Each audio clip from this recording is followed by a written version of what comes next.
Joining me now is CBSN political contributor and former communications director for Senator Marco Rubio, Alex Conant. He joins me now. Alex, I want to start with the Kushner story here. It's been this slow drip. How damaging is this for Kushner and the White House? Well, it's exactly what you said, a slow drip. That is the most damaging element to the story. For the life of me, I don't understand why the White House and Jared Kushner and his attorneys wouldn't make everything public weeks ago. They knew that the FBI, they knew that the Senate and the House committees are looking into these meetings and have questions about these meetings.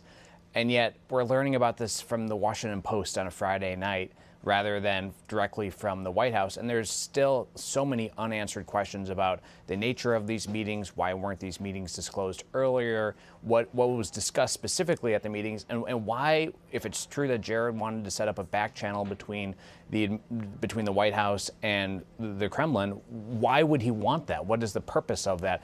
So there's a lot of unanswered questions. And to answer your question, how damaging is this? It will depend on the answers to those questions. If they have good answers and they can get them out and we can be done with this in relatively short order, I don't think it's a big deal. But if this continues to drag out and they don't have good answers for these questions, it will continue to be a growing problem for the administration. You know, there are almost two dueling accounts. You've got the Washington Post account about this back secret channel, and then you've got the New York Times account that came out shortly after saying that this was all, they were doing this to sort of move forward on how to deal with Syria. Do you buy the New York Times take on this, that this is about Syria? Do you need a secret channel for talks on Syria? I don't know why you would. I mean, look, there is an established way for the White House to have direct, secret, or at least classified conversations with the Kremlin. For the life of me, I don't know why you would need to establish a back channel.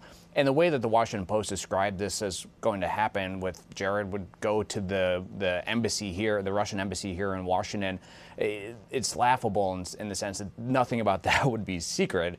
You know, every intelligence agency in the U.S. monitors the Russian embassy here. We have a pretty good idea of who's coming and going from that facility. So it seems very ham-handed. It's a lot of questions at this moment, including why would he want to have a back channel to discuss Syria, something that our diplomats are fully capable of discussing directly with the Kremlin. You know, some people have said that Jared Kushner is just naive. He doesn't understand what goes around intelligence, and how secretive and how when you're dealing with classified information. But what I don't get, Alex, is the fact that according to these reports, we know that Michael Flynn was also there, a man with extensive experience in the world of intelligence. What do you make of that? Well, these are Jared Kushner and Michael Flynn at the time, this is last December, were President-elect Trump's top two advisors, top two national security advisors. Flynn does have a lot of experience in national security, but let's be frank, it's a mixed experience. He was fired by the Obama administration. And Jared Kushner has no direct foreign policy experience other than, you know, doing real estate deals on an international level. So yes, you're right. It's possible that Kushner was naive in these meetings and making some of these suggestions, but that is not a very good excuse. Yeah, it's not an alibi when you're dealing with this type of realm here. I want to ask you about the political communications of all this. There's some talk about potentially a shakeup happening in the White House communication structure. You've dealt in politics, in communications. You know what it takes. How differently what advice would you have for the White House in dealing with this? Well, I've got, I don't know if I have advice for the White House staff, but you're right. I do have a lot of experience with this. I worked in the Bush White House communications office, worked at the RNC as their press secretary, worked on a lot of presidential campaigns. And I can tell you the common thread between every press operation is you're only as good as the boss. You're only as good as the principal. You have to have a relationship where the principal, in this case the President of the United States, trusts his press team and vice versa, that everyone speaks from the same script. Far too often in this administration, you see the press office and the spokesman and allies go out and say one thing, only to have the president go out and say something different the next day. So long as that happens, they will not be successful in pushing a message because they will have no message.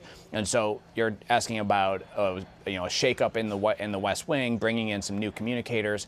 I don't buy that any of that is going to be successful if Trump continues to tweet at will, if he continues to tell people that his spokespeople and his surrogates cannot be accurate all the time. And frankly, if he doesn't buy in on whatever the comms plan is of the day or the week and sticks to the message. as long as he keeps going off message, you can have the best communicators in the world working in the West Wing. They're going to continue to have a lot of problems. And that seems to be a style with his Twitter feed and going on his own way. I want to ask you about the G7 leaders.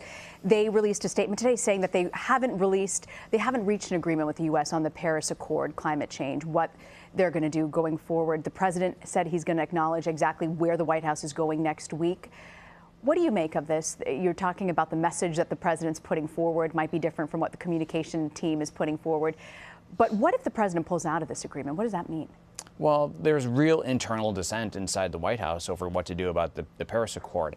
I think from a foreign policy perspective, there's very good reasons to stay in it. And then from an economic perspective, there's reasons to not stay in it. And you have the conservatives and the moderates in the West Wing sort of disagreeing on it. And frankly, I don't think this is an issue that Donald Trump, the president, has thought a whole lot about over the years. And so I was surprised that their policy was not fully baked by today, that we still don't know whether or not he's going to stay in the Paris Accord. He's going to have to make a decision on one way or the other. Why he's dragging this out is unclear to me, other than they probably haven't made up their mind yet. But it sure would have been nice if they'd made it up by today. Instead, this is going to be what everyone is watching next week. What will the administration decide on this? And I can guarantee you, whether he stays in or whether he stays out, he's going to create some political headaches for himself. Speaking of political headaches, Alex, depending on where he goes on this, we know he chastised NATO allies and he didn't come down hard enough, according to some diplomats, on Russia in this meeting. Where do you see this going? How does this affect our relationships with foreign countries? Well, it's to be determined. I think, the world, just like everyone here in America, is watching this president very, very closely. He's very different than previous presidents that we've had in the sense that he's very unpredictable.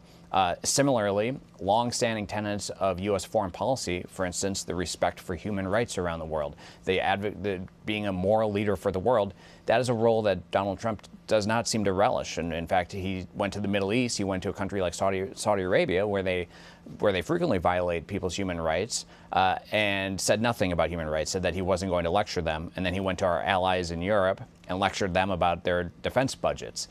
So there's a little bit of inconsistency there, yeah. Which I know a lot of people have pointed out in the last couple of days. Look, I think Donald Trump, as Gary Cohn, his top economic advisor, said, is still sort of learning on the job. And so people are going to continue to watch him closely. The world wants to have a good relationship with the United States. The G7 countries, for the most part, want the United States to lead, as we always have. So they're looking to Trump to see if he is willing to step up and provide that leadership. Speaking of leadership, sort of dueling presidents, I want to get your take on President Obama being in Europe at the same time. He appeared with German Chancellor Angela Merkel. He's had a close relationship with her, in contrast when you talk about Trump. What can we read into the decision that President Obama happened to be there at the same time that these meetings were taking place? I mean, I read that as Barack Obama just does not want to leave the world stage. He loved being president of the United States. He loved those big international events. And unlike George W. Bush, my old boss, who, after he left the White House, nobody really saw anything from him for quite a while, Barack Obama just doesn't want to go away, isn't going away, and he's going to continue to pop up at times that might be a little awkward for the Trump administration. But I will say, it does look like Barack Obama is really enjoying his retirement so far. I mean, the guy's doing it right. Alex Conant, thank you for joining us, Alex. Hey, thank you. Have a good day.